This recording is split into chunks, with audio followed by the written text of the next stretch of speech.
Le vote de confiance a tourné au désaveu. Pour l'approbation, 194, contre 364. Le Premier ministre doit remettre au président de la République la démission du gouvernement. Un vote sanction qui laisse François Bayrou comme sonné. Une image qui contraste avec l'ambiance festive des pots de départ organisés hier dans plusieurs villes de France, comme ici à Rennes. Je me suis dit, mais quelle bonne idée d'aller fêter le départ de Bayrou. Surtout que, voilà, c'est bien, 364 votes, je crois que c'est clair. Des tracts avaient relayé la mobilisation sur les réseaux sociaux. L'occasion de célébrer la chute du gouvernement, mais aussi d'amorcer le mouvement Bloquons tout, prévu demain, mercredi 10 septembre. C'est un début le 10, faut pas croire qu'il va y avoir une journée et puis tout le monde va rentrer sagement chez lui. C'est pas ce qui est prévu. Des centaines d'actions sont programmées partout en France. Le ministère de l'Intérieur dit craindre un climat insurrectionnel. Un important dispositif de sécurité sera déployé. Il comprendra pratiquement 80 000 policiers, gendarmes, une petite trentaine d'hélicoptères, mais aussi des drones, mais aussi les centaures qui sont des engins blindés de la gendarmerie nationale. Le mouvement Bloquons tout est notamment soutenu par la France insoumise, qui appelle à la mobilisation générale, mais aussi et surtout au départ d'Emmanuel Macron. Nous sommes dans un moment dégagiste, vous en conviendrez avec moi. Et nous avons besoin d'un moment refondateur. Seule l'élection présidentielle nous permet d'avoir ce moment refondateur. Pour l'heure, Emmanuel Macron n'envisage ni démission, ni dissolution. Alors, entre dégagisme et rejet des partis politiques, la mobilisation du 10 septembre prendra-t-elle des allures de grand soir? Ou faut-il s'attendre à un mouvement sans lendemain? Nos trois invités pour ce débat, Gilles Perret, bonsoir, réalisateur et scénariste. Vous avez réalisé plusieurs documentaires, La ferme des Bertrands évidemment, mais surtout un sur le mouvement des Gilets jaunes, Je veux du soleil. Vous l'aviez réalisé avec François Ruffin en 2019. Et vous estimez qu'il y a une déconnexion totale entre la classe politique et les citoyens français. Le mouvement Bloquons tout, selon vous, symbolise le ras-le-bol et l'envie de changer les choses, comme l'avaient fait les Gilets jaunes à l'époque. À côté de vous, Raphaël Dohan, bonsoir, vous êtes essayiste, ancien haut fonctionnaire.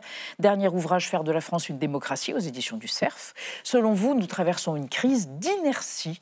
Il faudrait reprendre les fondements de la Ve République et encourager les pratiques de démocratie directe, notamment à travers le référendum. Et à côté de vous, Mathilde Philippe, bonsoir. Professeur de droit public à l'Université Lyon 3. Selon vous, pas besoin de 6e République, comme la convoque et la rêve souvent Jean-Luc Mélenchon. Il faut changer de mentalité et apprendre à voir la Constitution autrement, dites-vous. Le mouvement Bloquons tout pourrait avoir un impact à ce niveau.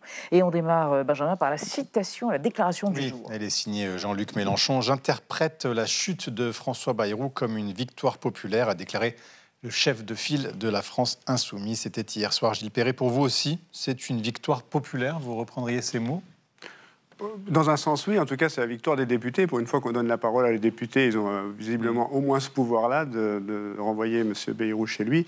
Et les députés sont certainement plus représentatifs du peuple que ne le sont l'entourage de Macron et de François Bayrou. Après, c'est une victoire aussi pour le peuple, je pense, parce que ça évite quand même ce plan d'austérité qui était prévu, qui allait toucher principalement les plus faibles sur les non-remboursements, etc., tout ce qu'on connaît, et qui allait une fois de plus épargner les plus riches. Donc ça, c'est une victoire. Après, c'est quand même très triste tout ça, que de temps perdu, de cette succession de premiers ministres qui ne font toujours rien pour l'environnement, qui ne font toujours rien pour l'égalité sociale, que de temps perdu. Mais je ne sais pas, ils n'ont pas d'enfants, ces gens-là, ils ne pensent pas à la suite, c'est incroyable, quoi. Et donc voilà, tristesse et puis espoir.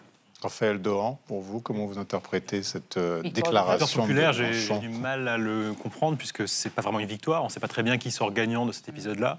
Et puis, ce n'est pas directement populaire, puisque c'est quand même d'abord une manœuvre parlementaire, alors, qui a été initiée par le Premier ministre. Mais enfin, tous ceux qui se sont exprimés là, ce sont seulement les parlementaires. Les représentants du peuple. Les représentants, mais bon, on voit bien aujourd'hui qu'il y a justement un décalage que vous avez évoqué tout à l'heure entre les élus et les électeurs. Je ne suis pas sûr qu'aujourd'hui, ça représente vraiment un grand mouvement de masse. Ça ne veut pas dire qu'il y avait un soutien populaire au gouvernement, pas du tout, mais simplement là, je pense qu'on est dans des configurations politiques qui en fait qui n'intéressent pas beaucoup les Français eux-mêmes. Et Mathilde Philippe, alors éclairez-nous, est-ce que c'est une crise politique, une crise institutionnelle, constitutionnelle, une crise économique, une crise de régime. Comment vous qualifiez ce qu'on est en train de vivre? Alors, c'est déjà une crise politique, c'est évident. Ouais. Mais en revanche, est-ce que c'est une crise constitutionnelle? Cela ne va pas tarder à l'être si jamais on ne fait pas ce que je disais effectivement. C'est-à-dire qu'il faut absolument mieux comprendre la Constitution. Donc, c'est sûr que les perdants sont, pour l'instant, les citoyens. Les perdants sont aussi, à mon avis, les parlementaires qui ne comprennent pas vraiment quel est leur rôle actuellement.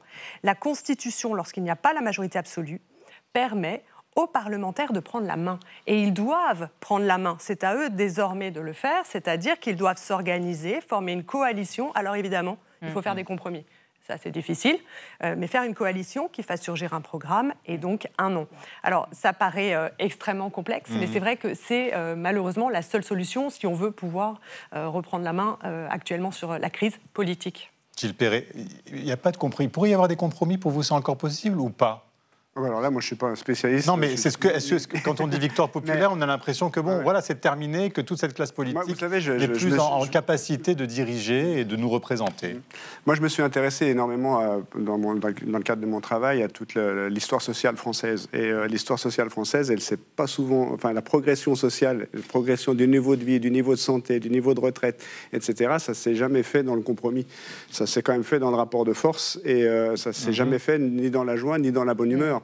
Et donc, du coup, je ne suis pas un gros adepte du compromis. Je crois qu'il faut des lignes claires et un projet pour tout le monde. Parce que vers quoi on veut aller? Parce que c'est ça. Si le projet, c'est de savoir quel Premier ministre on va choisir, c'est pas tellement porteur d'avenir. Et aujourd'hui, comment voulez-vous que les citoyens croient en leur classe politique, consentent à l'impôt, consentent à la cotisation sociale, si on sait que la majeure partie de nos impôts, finalement, servent à financer des entreprises et que la grande partie de cet argent-là va directement dans les poches des actionnaires. Enfin, vous voyez, il n'y a pas... Si on disait aux citoyens, comme ça, l'hôpital va être mieux, maintenant, on va s'attaquer franchement aux problèmes climatiques, faire un grand plan d'isolation, on aurait des perspectives d'avenir et on accueillerait les jeunes beaucoup mieux dans la société, mais ce n'est pas le cas. Bon, il nous semble que votre voisin, Raphaël Daubron, redoute que la démocratie représentative soit remplacée par une sorte de démocratie d'opinion. C'est ça que vous redoutez? Il y a ça, et puis que la démocratie représentative prenne toute la place aux dépens de la démocratie directe aussi.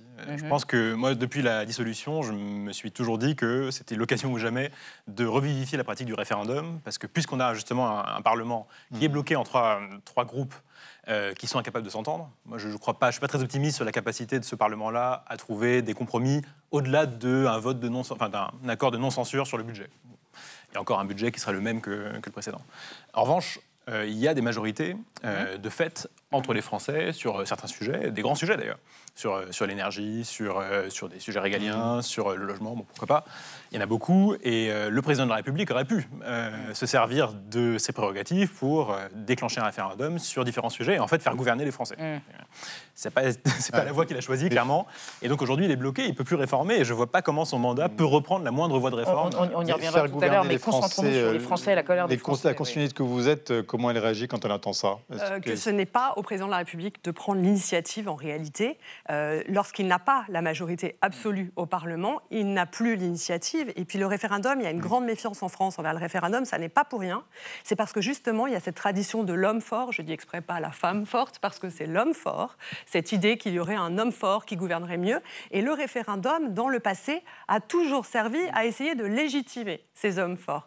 Donc, moi, à ces techniques de démocratie semi-directe, je préfère la vraie démocratie directe, c'est-à-dire, et il y a eu des tentatives, ces conventions citoyennes, les gilets jaunes, le cahier de doléances, si effectivement ça avait été suivi des faits, alors là, on avait des instruments qui étaient clairement des instruments qui permettaient de renforcer la participation populaire. C'est encore possible, mais il va falloir le faire vite, en prenant l'engagement que lorsqu'un tel instrument est mobilisé, il sera suivi des faits, parce que c'est le grand problème. Le fait que, évidemment, lorsque l'on interroge la population, y compris par référendum en 2005, ce n'est pas suivi des faits. C'est ça le problème. Concernant, ça a été suivi des faits, mais les effets, c'était la matraque, quoi.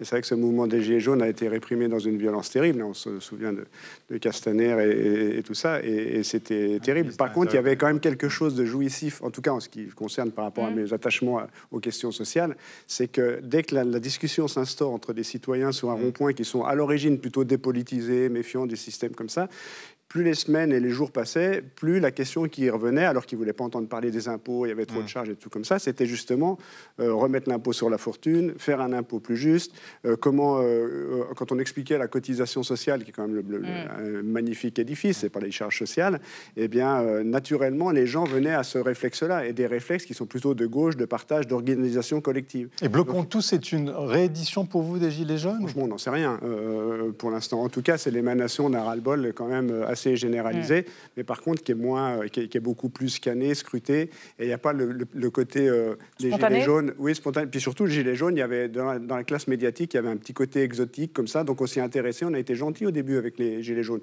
avant de les traiter de violents, d'incultes, de je sais pas quoi, de fachos, etc., alors qu'il y avait tout là-dedans, quoi. Il y a eu quelques violents à l'Arc de Triomphe, néanmoins. Oui, sur Paris, mais ce n'est pas du tout ce que nous, on vivait bien sûr, mais bon, en province.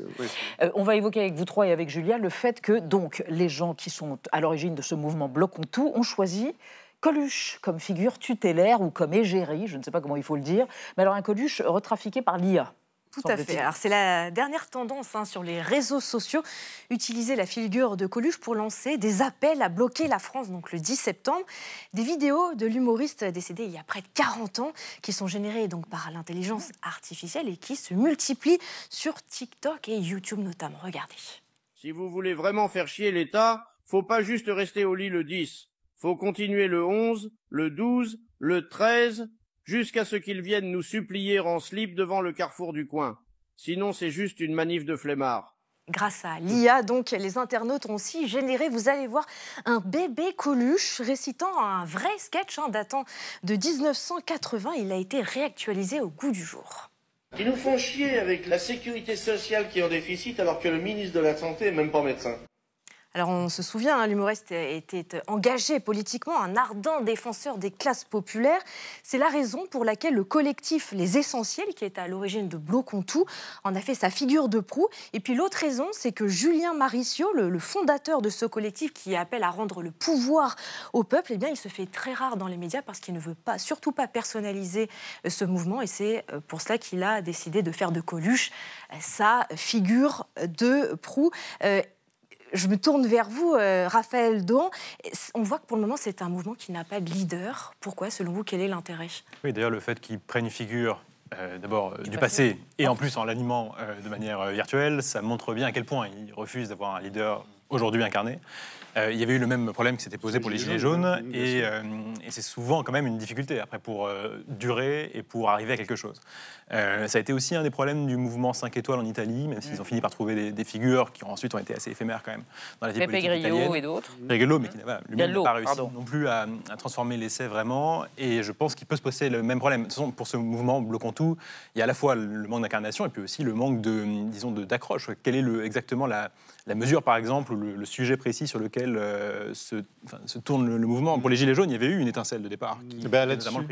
La taxe carbone. Mais là, Gilles Perret, il y en a tellement. Le mystère, quand même, c'est pourquoi ça... La défiance, c'est la défiance qui coalise. La défiance, et puis aussi tout ce niveau d'inégalité. Non, la question qui se pose pour moi, c'est pourquoi ça n'a pas pété plus tôt? Enfin, je veux dire, s'il y avait un extraterrestre qui arrivait, qui regardait l'état de la France aujourd'hui, il se dit, waouh, c'est la 7e puissance économique mondiale, et puis il regarde les chiffres en bas, il dit, il y a 10 millions de pauvres, il y a les 500 fortunes qui captent 42% du PIB du pays, et vous êtes complètement débile. Donc comment on est capable d'accepter ça? Pour moi, il y a 3 raisons. On accepte ça parce que l'idéologie néolibérale a réussi à faire croire que chacun, par la méritocratie, sera l'heureux élu. Bon, il y a peu d'heureux élus. Il y a la violence de la répression sur les Gilets jaunes, mais aussi sur tout le mouvement des retraites, où on a une violence qui était inédite sur la répression. Et puis il y a aussi des médias qui ne mettent jamais en perspective ce qui arrive et qui se contentent souvent de répondre à des communiqués ou à de la politique politicienne sans faire l'analyse de fond. Et comme les détenteurs des médias, vous savez qui sont-ils, ils n'ont aucun intérêt à changer l'état du monde. Donc tout ça, ça tient. Pour moi, c'est une grande question. Pourquoi ça n'a pas pété avant? Mathilde Philippe. Oui. Moi, la question que je me pose, c'est plutôt que peut-on en faire et que va-t-il se passer? Que peut-on en faire de Qu'est-ce que ça constructif? dit, c'est ça. Et qu'est-ce que ça dit de notre système politique? Qu'il est usé, qu'il est épuisé? Pas réellement. Je pense qu'il est mal compris encore une fois. On a changé de système. En fait, on a presque changé de constitution à partir de la décision prise en conscience et seule par Emmanuel Macron en 2024 de prononcer la dissolution. Avec le résultat des élections législatives. Donc, il se retrouve sans majorité. Donc, on change de système. On est dans un régime parlementaire, celui qu'appellent de leur vœu les partisans de la 6e République. Pardon, mais dissolution ou pas, il y avait déjà un rejet des partis politiques, des institutions et des relais traditionnels. Exactement. C'est ce qu'on entend la majorité... dans la voix de Gilles Perret. Tout à fait. Oui, oui, c'est exactement ça. Mais là, on a changé de constitution, donc on a changé de pratique. Il faut désormais que chacun prenne ses responsabilités. Donc, que faire de ce type de mouvement ? Première chose, je le redis, les parlementaires sont désormais au cœur du système. Le chef de l'État doit incarner la continuité de la nation. C'est l'article 5, il doit être l'arbitre entre les partis, mais c'est tout. Donc ce n'est pas lui qui doit avoir l'initiative. Il peut nommer tous les premiers ministres qu'il souhaite. Il peut éventuellement reprononcer une dissolution. Il en a le droit, il a récupéré ce droit depuis juillet dernier. Il peut également être destitué ou démissionné. Les choses produiront les mêmes effets. Justement, vous dites, mais alors, je crois qu'il y a un sondage là aujourd'hui qui dit que 70% des Français n'en veulent 66%. 66%. Voilà, encore, 66%. Donc, qui veulent sa destitution, c'est quand même, on n'a jamais vu un truc pareil. Alors, il faut dire qu'il tend quand même quelques bâtons pour se faire battre. Alors, on va écouter justement Jordan Bardella, le président du Rassemblement national, qui pour lui, il y a deux solutions, la dissolution ou la démission d'Emmanuel Macron. Si on ne revient pas devant les Français d'une manière ou d'une autre, c'est-à-dire soit par la dissolution du Parlement, soit par la démission du président de la République et par l'organisation d'une nouvelle élection présidentielle qui pourrait permettre au pays de retrouver non seulement un cap, une majorité, mais de la stabilité, alors je ne vois pas comment quelque chose de sain pourrait émerger. Alors, Raphaël Douin, est-ce que le problème aujourd'hui, c'est le président de la République? Est-ce que tout tourne autour de lui et que du coup, tout s'articulant autour de lui, eh bien c'est lui qui peut faire en sorte que les choses se fluidifient s'il démissionne? Il est responsable de la situation dans la mesure où il a causé la dissolution, ça d'accord, et donc effectivement le blocage parlementaire vient de lui, mais en même temps, il ne faut pas oublier que là, il y a une situation assez inédite dans la politique française des dernières décennies, c'est justement qu'on a un bloc de plus de 30% du Rassemblement national, avec lequel personne ne peut s'allier pour des raisons idéologiques et historiques, et ça fait que c'est très difficile de trouver une majorité alternative. Ça veut dire qu'il n'y aura plus jamais de majorité absolue, je pense, ça qu'on mais entend, simplement, on pourra plus, à court terme, c'est pas gouvernable. On peut imaginer qu'à court terme, là, une dissolution reproduirait à peu près les mêmes équilibres, donc de toute façon, la dissolution ne changerait rien, enfin, en tout cas, le Parlement serait tout aussi bloqué, donc c'est vrai que c'est tout ce puzzle-là qui fait que Emmanuel Macron se retrouve coincé. Alors, on voit la dissolution, ce qui arriverait, a priori selon les sondages, récents, 33% pour le RN. Exactement. Le plus probable, c'est que finalement le président de la République finisse par tenir, entre guillemets, jusqu'à 2027 en ne faisant quasiment rien et en faisant passer un budget sous la pression des marchés financiers. Bon, surtout qu'il ne fasse rien. Mais qu'il ne fasse rien, c'est-à-dire d'élan possible. Gilles Perret, c'est-à-dire, on est dans une situation à peu près révolutionnaire pour vous? Est-ce qu'il y a une citation de Lénine qui revient avec insistance, une situation révolutionnaire, on va le voir, éclate lorsque ceux d'en haut ne peuvent plus, ceux d'en bas ne veulent plus et ceux du milieu basculent avec ceux d'en bas. C'est ça qui est en train de se passer. C'est vrai qu'on a souvent annoncé qu'il allait y avoir ce grand soir. Pourquoi arriverait-il maintenant dans cette convergence des luttes éventuelles? Je ne sais pas si ça arrivera maintenant. En tout cas, il y a quelque chose qui est sûr, c'est que maintenant, il faut aussi que la classe politique aussi réapprenne à parler avec les gens et arrête d'être découpée de la base. Et puisque vous citiez Lénine, c'est vrai qu'on a, y compris dans les partis de gauche, des gens très éclairés, une élite, on va dire, éclairée très politiquement. Mais Lénine disait qu'il faut avoir une élite politique très éclairée dans la locomotive, mais il faut bien vérifier que la locomotive, il faut bien vérifier qu'il y a les wagons derrière. Donc ce que vous dites, ça concerne autant la droite que la gauche. En tout cas, sur réinvestir la politique et que les gens se rapprochent de la politique, parce que c'est quand même la politique qui va nous sauver et qui va faire en sorte qu'on ne va pas basculer dans quelque chose d'horrible et qu'on va pouvoir politiquement organiser le partage et une vie à peu près sereine tous ensemble, puisqu'on sait que potentiellement, en étant la 7e puissance économique mondiale, on a les moyens de tous vivre correctement, tous manger correctement, tous vivre ensemble correctement, mais pour ça, il faut des services publics, il faut des hôpitaux, des écoles, pour que tout ça fonctionne bien. On va regarder une archive, on va se souvenir de Nuit debout, c'était il y a presque 10 ans, où justement, les gens, la politique était là, au coin de la rue, enfin, incarnés dans des gens qui étaient sur les places et qui manifestaient leur colère, leur ras-le-bol et leur rejet du personnel politique. Est-ce que ça suffit à fédérer un mouvement? On va vous le demander après, mais regardez, c'est l'archive 2016, Nuit debout. C'est un monde à part en plein Paris, sur la place de la République. Ici, on prétend tout réinventer, et cela commence par le calendrier. On est quel jour là alors Non, on est le 37 mars. Ah bon? Parce qu'on est le 6 avril. 37 mars, car le mouvement Nuit debout a commencé 6 jours plus tôt, le 31, après une manifestation contre la loi El Khomri. Depuis, le principe est simple, tout le monde peut parler de tout, mais pas plus de 3 minutes. Bonsoir. Je pense qu'on ne pourra jamais se réapproprier la pensée si on ne se réapproprie pas les mots d'abord qu'on utilise. Finalement, le grand soir, pour moi, c'est une belle idée, mais c'est une vieille idée. Je crois plus en la juxtaposition et en l'empilement de petits matins, de petites propositions comme ça. Et je pense que la nuit debout, c'est vraiment ça qu'elle peut permettre. Merci à tous.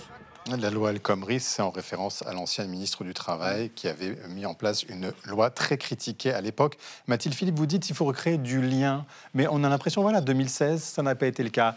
Les Gilets jaunes non plus. Bon, ça ne s'invente pas un nouveau lien avec des politiques. Non, mais c'est vraiment le moment. Bah oui, mais comment? C'est juste un changement de personnel politique? Il faut que chacun prenne ses responsabilités. Chacun, ça renvoie à 3 types de personnes, 3 institutions. D'abord, le président de la République, qui doit comprendre qu'il n'a plus la majorité, qu'il ne doit pas gouverner. Il doit simplement nommer effectivement un Premier ministre issu de la majorité parlementaire qui se formera par coalition. Deuxièmement, les parlementaires, en particulier, doivent prendre leurs responsabilités et essayer... Le compromis n'était peut-être pas le mot mal choisi, mais de trouver les points sur lesquels il y a un consensus national et sur lesquels on peut se mettre d'accord.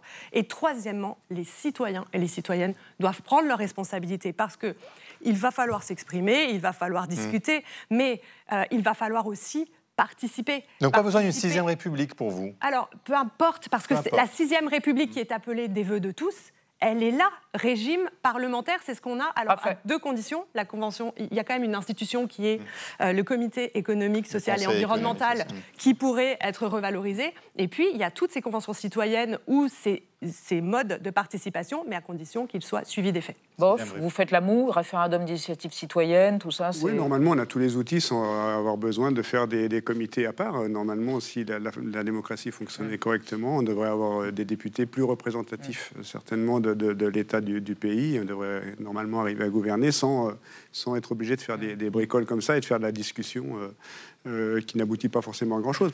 Faire des conventions citoyennes, si on ne prend pas en compte la décision... Je suis assez d'accord. C'est les conventions citoyennes, pourquoi pas, mais à la fin, il faut quand même qu'il y ait une décision qui soit prise par quelqu'un, et cette décision, elle peut être prise soit par les représentants, soit par les électeurs directement.